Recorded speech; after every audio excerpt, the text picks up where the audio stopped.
I'm trying to get in contact with them after an experience I had with one of the carnival rides they manufactured. I went back today and the whole unit was missing.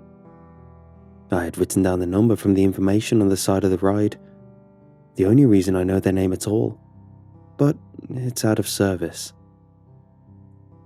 Last night, I had taken my wife and daughter to the local fair. It's early in the season and lightly rained throughout the night, which kept the crowd down. The rain wasn't enough to close any of the rides, so we had a fantastic time. My daughter was able to go on all her favourite rides multiple times in a row. My wife isn't as big on the rides, but was happy to eat their food and play games, so we split up often to do our own things. At the end of the night, we were tired, but completely satisfied. We were on our way out, but still looking around for anything cheap to spend our remaining tickets on. This fair wasn't like any other I'd ever been to. You can't just buy your way onto a ride. You have to buy tickets, and then the rides usually cost a number of tickets, like 18 or 27, depending on their size and popularity. Thus, you are always left with a few tickets at the end, an incentive to buy another roll or come back another day. I had no tickets left, while Alison had just 5. My wife had 20, and quickly found a horseshoe throwing game that she resolved to spend it all on. So, my daughter and I searched high and low for anything that just costs 5 tickets. My hopes weren't high. The only thing I'd seen at that price were baby rides. Alison had just turned 10 years old, and reaching double digits had done amazing things for her maturity. I knew better to even suggest she go on one of those rides. But then, Alison screamed with delight as she ran past me to the edge of the fair. There was a long hall with a spinning hamster wheel, maze of glass walls and dangling, colourful punching bags. Bright lights lit up the whole thing, and a nearby sign advertised the price of a mere 5 tickets. I caught up to Alison just as she was giving her last ticket to the fair employee. He was an older man who looked more tired than I felt, but he smiled when he saw me and asked, "Want to brave the maze?" My daughter tugged at my hand and said, "Yeah, come on, Daddy." I resisted her pull and explained to the both of them, "Sorry, I don't have any tickets left." The old man winked and said, "No problem, Daddy. You can go on. Keep an eye on the girl. Safety first." I thanked him and let Alison pull me towards the start of the maze. At first, I thought we were going to get our money's worth. We breezed through the first section of the glass walls, and I let Alison run on the hamster wheel for a while. Then we moved on, and I realised we were being funneled to the back wall, which Alison pushed open to reveal a room lit only by black lights. She ran ahead and immediately into a glass wall. I lightly chided, "Be careful, the maze probably continues all throughout this back part." But she was already running ahead, giggling the whole time. I tried to keep up, but I was quickly finding myself confused by the invisible walls in this low light. Alison disappeared from view, but I could still hear her close. She must have been getting lucky to find the right path forward, because I had to double back several times. I started to panic a little, even though my little girl was clearly more capable at this than I was. My hands remained constantly outstretched in anticipation of each new wall. Then I heard Alison from behind me. I whipped around, but didn't see her. She was calling out for me. "Daddy, where are you?" This broke my heart a little, so I ran forward and immediately into another glass wall. It was surprisingly sturdy, yet unyielding. I bounced off and went around while yelling, "Allison, stay put, I'll be right there." I was a little shocked when she popped up to my right and said, "No need to shout, Dad, I'm right here." I turned to give her a hug, but another glass wall separated us. She put her hands on it, and I covered it with my own on my side. Her hand seemed so tiny next to mine. She asked, "Hey, how do you get ahead of me?" "We'll have to be careful. This maze is tricky. I think the room was designed to bounce sound around too." "No, really, you were just behind me. How are you so fast?"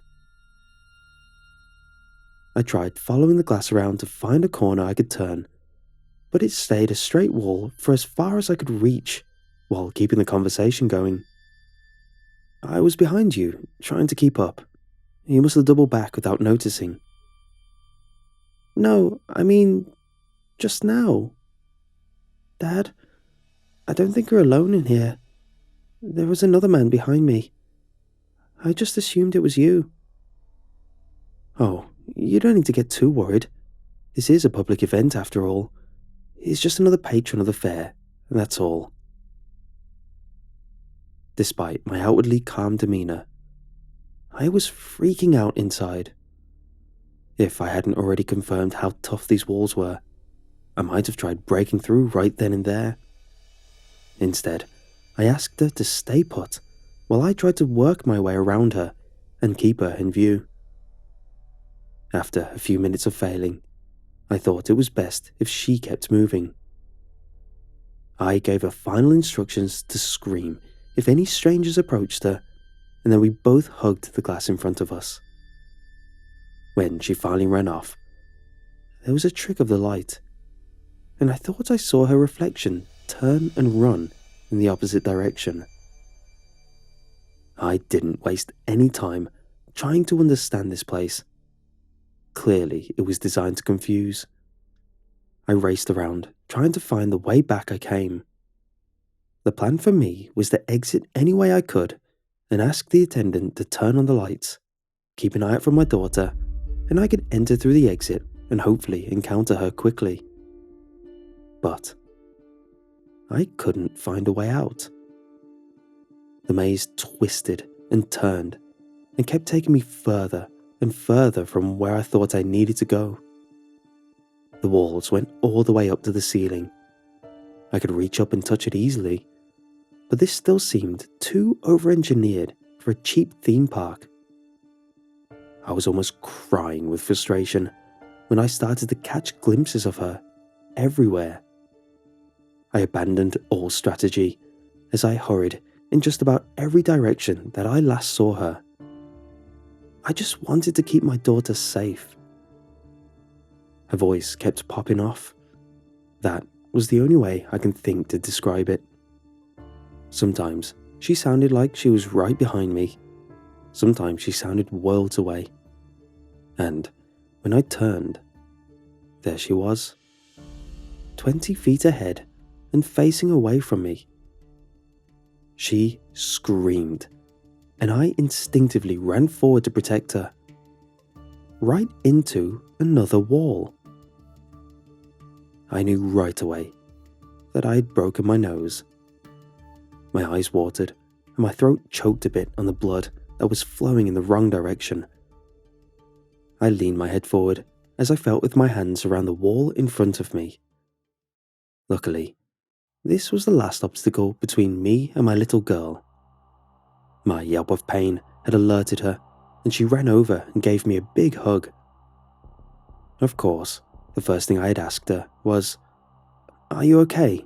Why did you scream? Are you hurt?" She wiped away tears from her eyes, but was grinning wide, glad to be reunited. She answered, I'm fine, Daddy. I thought I heard you, so I stopped to listen close, and then you popped up in front of me."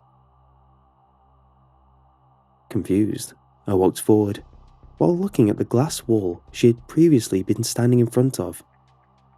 Then, my face popped up, looking in fright now with my nose already turning a darker colour and blood trails from both nostrils. I was looking at my reflection in the glass. I wondered how often I really caught glimpses of Alison during my wild chase. I never got a good look. I was probably just seeing parts of my face and body when the angle was just right. Now that we were together, I wasn't taking any chances. I held her hand tight while putting my hand on the right-hand wall. We walked around and around while my hand never lifted from the wall. Eventually, we made it out of the exit. My wife was waiting there, with a huge stuffed unicorn in her arms and a worried expression on her face. When she saw my face, she dropped the unicorn and ran over to see if I was okay. I gave her the condensed version. We had gotten a little lost in the surprisingly huge maze, but no real harm was done.